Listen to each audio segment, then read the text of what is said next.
Falcon and the Winter Soldier, Episode 4. Wow.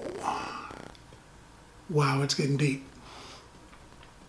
There are things that happen in the books, right, that you see in the books, and you're saying to yourself, okay, well, this happens, this happens, this happens.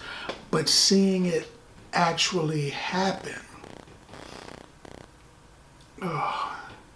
you know, a friend of mine told me that Disney can't get into the R rating because, you know, the House of the Mouse. It's not going to do that.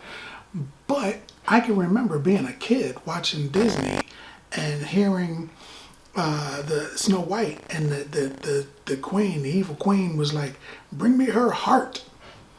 That was dark. That was pretty dark. Mickey Mouse, you know, in Fantasia, part of that was a demon named Chernabog, which is essentially the devil. So Disney can get dark. Disney can get dark. And in this episode, it might have gotten a little dark.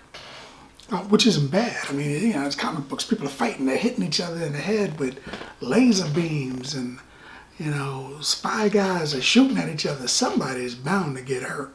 So you kind of expect that. But anyway, the Dora Milaje, it starts off with them talking about it's Ao, and they show how the conclusion of them freeing him from his Hydra grip, you know, being the Winter Soldier and killing people, how they freed Bucky. I like the fact that Ao has a bigger role in this. She has a bigger role in the comics, also in the Black Panther comic. I don't know if they're going that way with her or not. There's two main parts of her story, and I'm wondering, one part I'm thinking they're probably not going to touch on. The other part I just wonder about. But she's important in the books, so I'm thinking that that's why they're raising her level of importance in the show, and probably into the movies also. From the moment they released Zemo, he's essentially been carrying this show. Zemo is a master manipulator, and I mean, he got the Avengers essentially to try to kill themselves, you know, he didn't have no superpowers, no lasers, no giant robots, nothing like that. He was just a soldier. He was just a smart guy. That plays a part here. It's clear that he's still manipulating the events. The Dora Milaje at the end of the last episode told Bucky that they were there for Zemo. They're giving him a countdown, and then they're going to come for him. And this episode had 2 fights and a beating, and the 2 fights and a beating were very, very good. And they weren't just, you know, superheroes blasting each other. They had a good meaning to the fight. There was a good reason for it. And one of the fights, Captain America, John Walker, fights the Dora Milaje and realizes that even in the world of super soldiers and giant robots and all other kinds of stuff, a well-trained warrior is still above his weight class. So he's got to find a way to get in that weight class. He doesn't like the position he's in, not being who he thinks Captain America should be. He's not Steve Rogers, and I think that's affecting him. He thinks that he should be the guy, and he's not. He introduces himself, "Hi, John Walker, Captain America," and he doesn't get the response he wants. So he's moved by that and motivated to do bad things. This Captain America, this iteration of Captain America, eventually becomes a guy named the U.S. Agent, which I always thought was a knock on DC's Batman character, the KG Beast. So he's the U.S. agent, and he's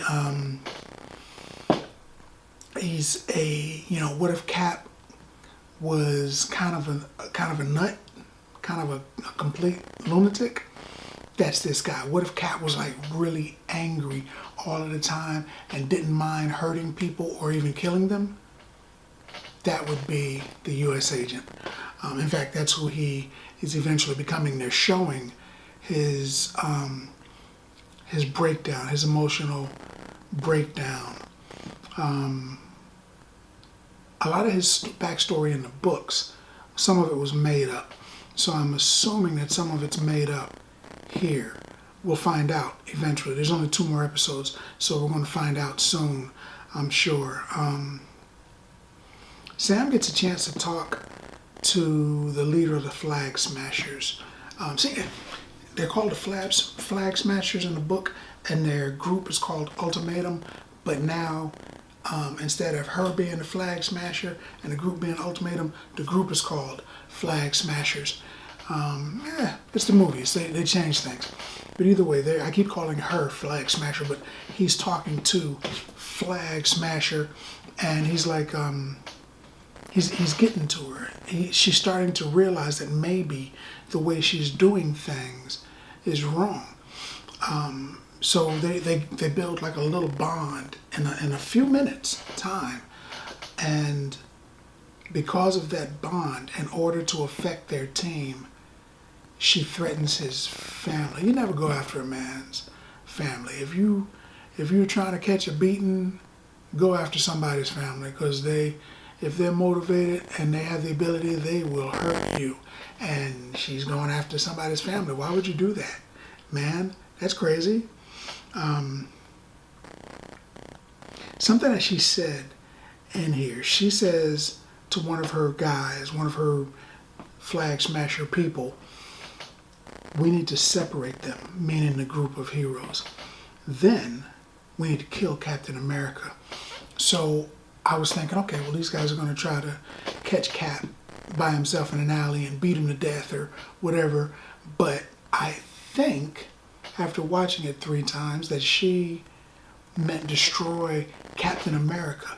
Not the dude, not John Walker, but the idea of Captain America. We need to destroy the idea of Captain America, because something happens and it definitely puts a stain on the shield, as it were.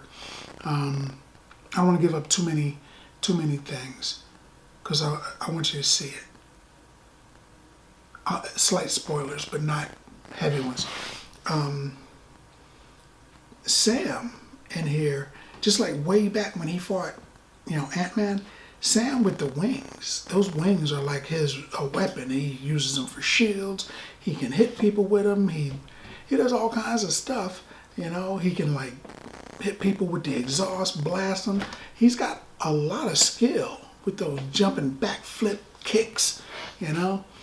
He's good with that. He is almost a super soldier himself with that gear. I like this version of the Falcon a lot better than I like the comic book version. The comic book version was cool, but this one is a lot better. I like this guy a lot better. Some things I wanted to touch on. They're still in Eastern Europe. Right now they're in Latvia, which I'm wondering, have I been saying Latveria wrong? Is that the same place? Are they in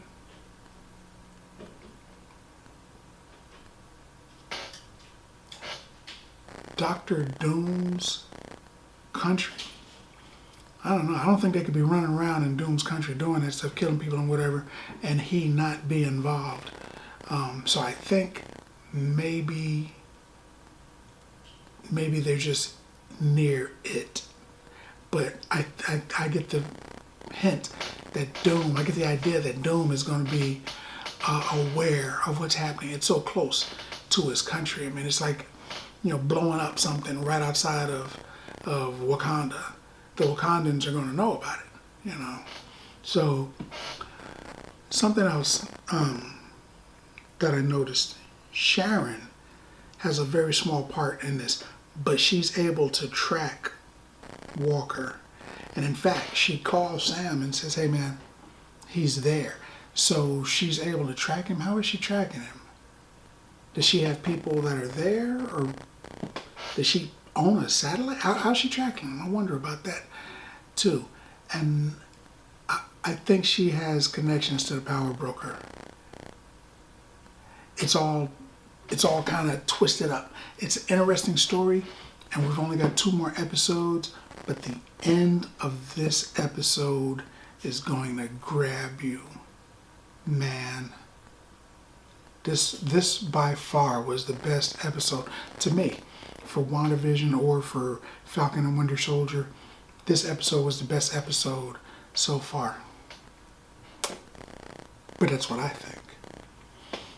I would give the Winter Soldier, the Falcon, the Winter Soldier, Falcon and Winter Soldier, I would give this show, with this episode so far,